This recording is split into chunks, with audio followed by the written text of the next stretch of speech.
He's your number 2 overall pick. It's a guy that we foresee being a top 10 edge rusher. That performance yesterday is inexcusable. I don't give a damn what the excuse is. You're the number 2 overall pick.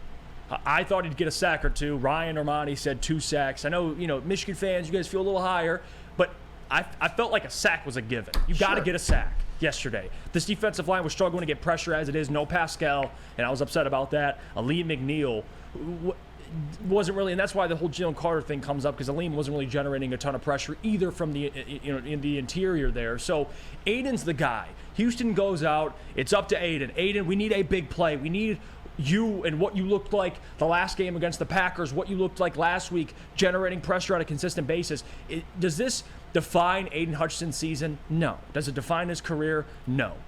But to be objective here, Sam Flannel, that wasn't a great game by Aidan and this defensive line. It's not just Aidan, but he's the best player on your defense, arguably.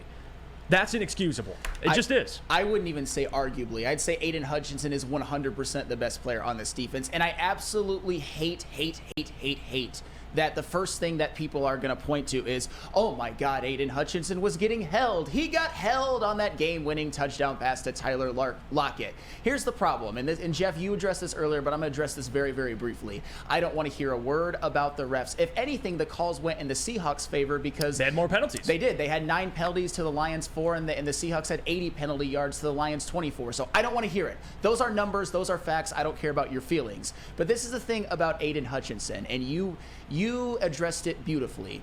Aidan Hutchinson, it wasn't all his fault that the Lions defensive line didn't get a ton of pressure. The interior could have done some more. James Houston went out. Charles Harris was out there. Like everybody, John Kaminsky, they all deserve a, no pun intended, lion's share of the blame. But Aidan Hutchinson is a guy, and we talked about it before.